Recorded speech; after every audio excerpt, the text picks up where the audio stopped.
Okay, this is a rundown of pieces needed for a first generation turn signal horn steering wheel set.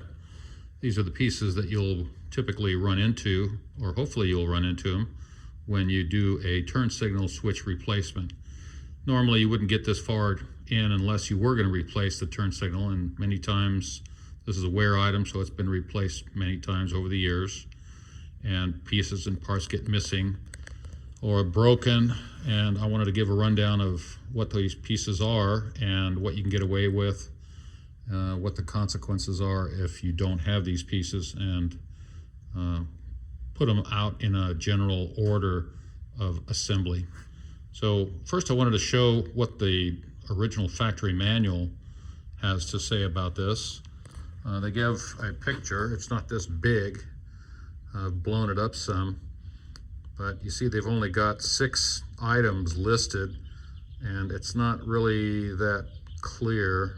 There's also some other pieces that there's one piece that's listed here that I don't know what they're talking about. Maybe I'll run into it later, but we'll see. So first, a quick rundown of these parts. This is the housing. This is the turn signal switch itself, along with the 3 screws. You can see 3/16 by 1 inch. Those are sheet metal screws. Then your lever and the 3/16 by about 1/4. I didn't have that measured, but that's a pan head, a strange pan head. Your turn signal canceling cam, as well as a couple of 3/16 32 by 1/4 inch screws, pan head, captured star nut,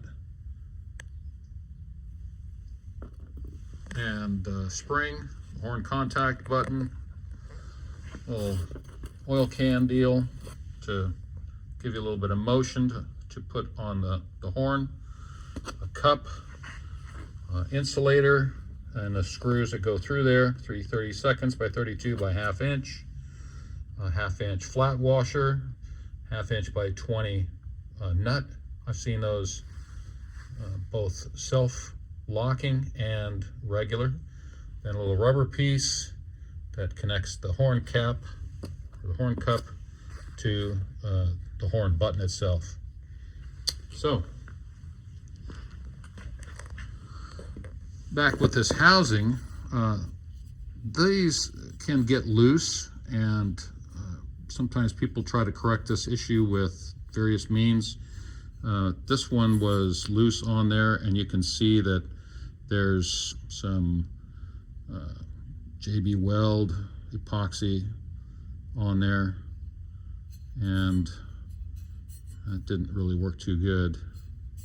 So a little more on the side. I don't know how much they dripped it on there, but the reason that these are loose typically is because this bottom piece is bent, and those 3 slots are what lock it in. You put it on and then turn it, and then it should be nice and tight. If it isn't, then this is typically what you do, is you bang those things out a little bit in that direction, boink, and then it'll tighten up on you.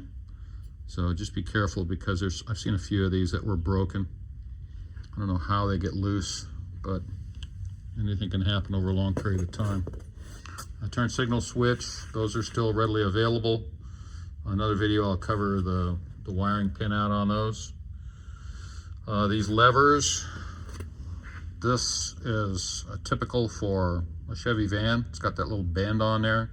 You can still get these through Classic Parts, Classic Industries, I believe Brothers, and it's held on there with a 3/16 sheet metal screw with kind of a flat pan head going on there. So they also offer straight levers. Sometimes those are identified, but the cross reference is Chevrolet C10 for 1965. Okay, the next item is this turn signal canceling cam. Many cases these are broken or damaged because they live on the bottom of the steering wheel and then the steering wheel gets pulled off and set aside. Maybe somebody doesn't recognize that there's a fragile piece under there. Of course, 50 years worth of drying out doesn't help these things any. If that is not in place or it's broken, then you're going to have an issue with turn signals not canceling. It's not a critical issue, but that is something to look out for. Also, if you see pieces like that, that could give you an indication of what's going on. Sometimes they can lodge in the bearings. That can be an issue. So the 3/32 the 3/16 by 32 by 1/4 inch panhead screws hold those in there. I recommend you taking those off when the steering wheel comes off, or else parking the steering wheel upside down like it is right now to avoid any kind of damage.